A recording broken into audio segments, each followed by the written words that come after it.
Hey yo, what is up? Finally, we have some renders of the new T54D Tier 9 German medium tank. Now, this tank is based on the T54 and it looks absolutely incredible. This is going to be on the German Tech 3, sorry, not Tech 3, German, obviously Tier 9 is going to be some kind of reward, premium reward tank, or battle pass or whatever. I don't know where it's going to fall, but it's going to be some kind of a reward tank. T55, T54 version, but a sexy version. The Germans always do this very well. They have up armored the turret. It looks like they've welded on some boxes or some, I don't know what kind of armor is that, but it looks kind of different. It looks kind of modern-ish, and it's really sexy looking. And they have a different gun as well.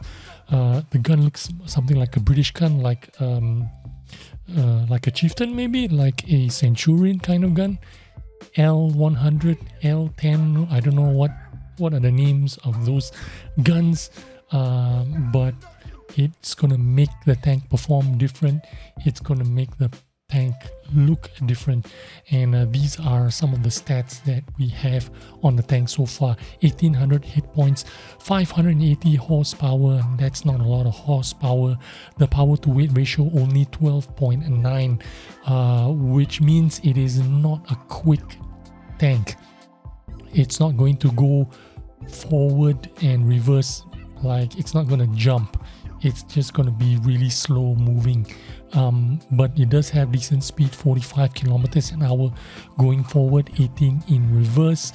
Rotation speed on the hull is 50 degrees, which means it's going to wiggle pretty quickly. Pirouetting on the spot, wiggling left and right, that's going to be pretty quick. But the power to weight ratio is what's going to be letting this tank down a little bit. Although it's a medium tank, it's going to be more like a heavy medium tank. I don't know if the armor is going to hold up like a heavy medium tank, but we'll see what happens, because there is 100 millimeters of sloped frontal hull armor and 240 millimeters of sloped turret armor. So maybe the armor is going to be weighing it down a little bit, and you're going to lose a little bit of power to weight ratio, but you're going to make up for it with some up armored hull and up armored turret. Now, reload is 9.7 seconds, something maybe a little bit better than a heavy tank. Somewhere around the medium tank category, I guess. You could get this to 6-7 seconds. Reload time, dispersion is pretty good, 0.33. You're gonna get good accuracy with this gun. Don't know what the moving dispersion is going to be like on the tank, but as usual, the moving dispersion is what's going to make or break this tank. Having a low moving dispersion means it's going to be aggressive tank. If it has a high moving dispersion penalty, then it's not going to be a very good aggressive tank.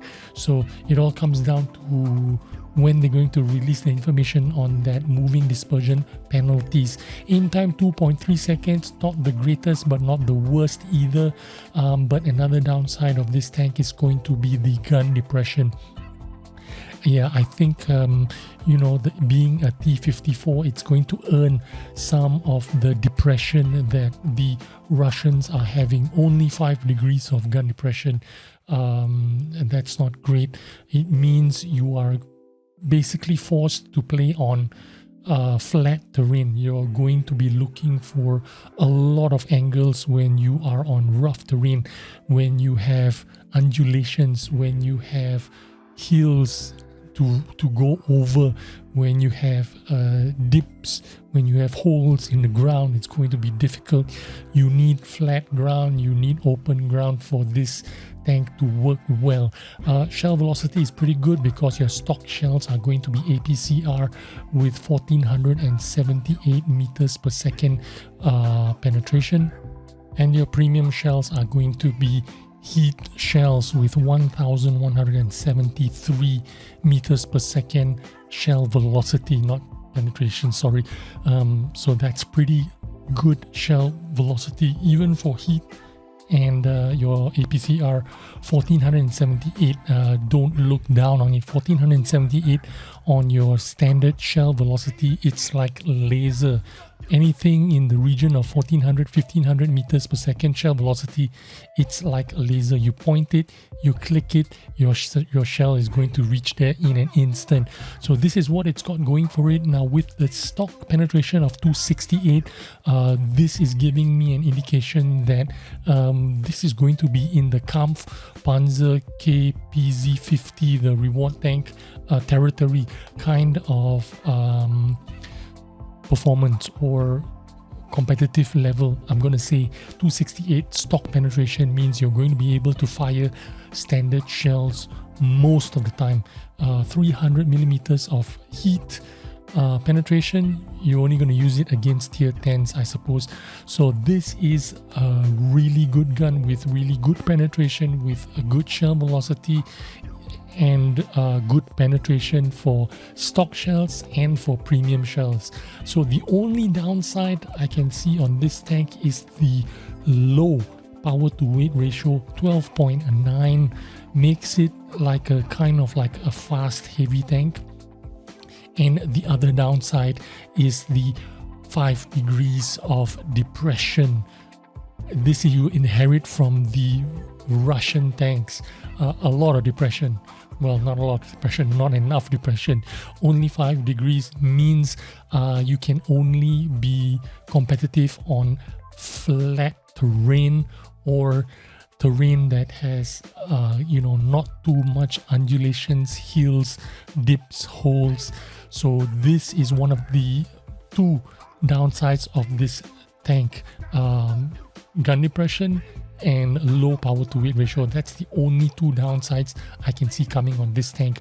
But other than that, this tank looks absolutely amazing. This is the look when you think of a modern tank or a post World War II tank, a Cold War tank. You are looking at a tank like this, and yeah, this fits right in.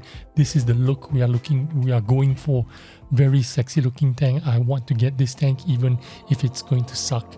Anyway, hope you enjoyed this video, and I'll see you on the next one. Bye bye.